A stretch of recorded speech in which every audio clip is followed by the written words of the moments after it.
For more than 3 decades, this gigantic shopping centre on the banks of the River Tyne has been arguably the largest and single most important leisure and retail destination in the whole of the northeast of England, attracting tens of millions of visitors every year from nearby Newcastle and Gateshead, the wider Tyne and Wear conurbation, and much further afield.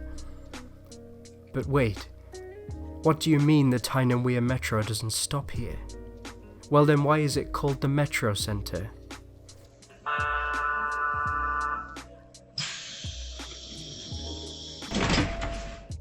To briefly address the question of why the Metro doesn't have a station at the Metrocentre, the simple answer lies in the fact that this Gateshead Mall opened a few years after the region's light rail network. But so this video doesn't just end right here, let's look a bit deeper. During the 1970s, a man called John Hall had his eye on a vast 120-acre tract of ex-industrial wasteland near Blaydon in the metropolitan borough of Gateshead. Inspired by the new concept of out-of-town shopping malls that was reaching immense popularity across North America at the time, Hall envisaged a state-of-the-art complex that would become the premier shopping destination for the Northeast, bringing together luxury department stores, fashion outlets, supermarkets, restaurants, play areas, cinema, and even a theme park under one roof.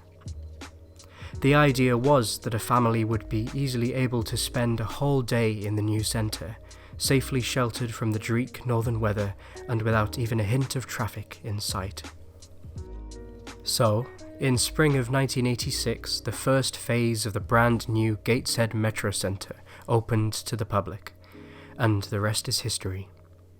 You'd be seriously hard-pressed to find anyone on Tyneside who didn't have fond memories of time spent in the Metrocentre, not least at Europe's largest indoor fun fair, Metroland, whose closure in 2008 still cuts deep for everyone who grew up with it.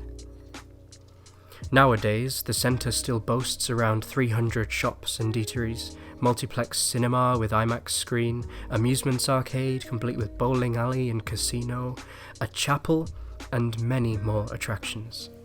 It covers 190,000 square metres and was for a while the largest covered shopping centre in Europe. It's now still the second largest in the UK and records an average of 20 million visitors per year. So, if there's no metro, how do all those millions of people get there? Well, with 3 multi-storey car parks and a whole lot of surface parking on top of that, the Metrocentre has in total over 10,000 parking spaces for cars and coaches, all free of charge, naturally. On top of that, in the Blue Mall section of the centre you'll find a large modern bus interchange, which acts as a major transport hub in the area. There is notably a frequent shuttle bus linking directly to Newcastle city centre. And despite the lack of direct metro service, just over a bridge from the bus interchange is the Metrocentre's mainline rail station, which sees about 3 trains per hour stop in each direction. The station is situated on the Tyne Valley line, linking Newcastle to Northumberland towns like Prudhoe and Hexham, and on towards Carlisle. And the train journey from Newcastle Central conveniently takes less than 10 minutes to traverse. So, as you can see, the Metrocentre offers a variety of strong transport connections, just no metro, despite the pretty misleading name. But are you telling me that no one has ever suggested doing anything about that? Well, no, they have. With the Metrocentre being such a popular destination, it's a no-brainer to at least consider linking it up to the light rail. Think of the passenger numbers.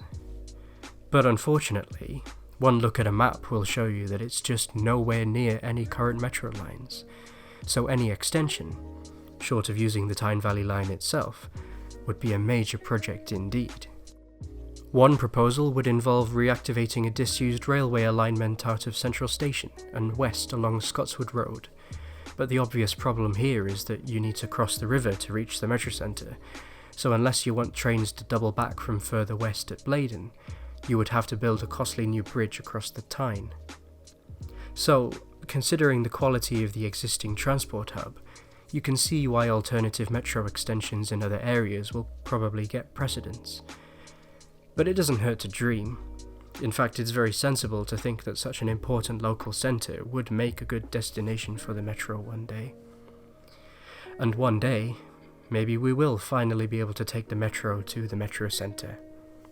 And the name will finally make sense.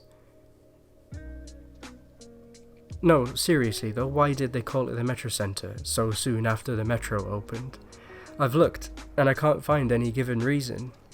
They must have known how confusing it would be. Why did they do it?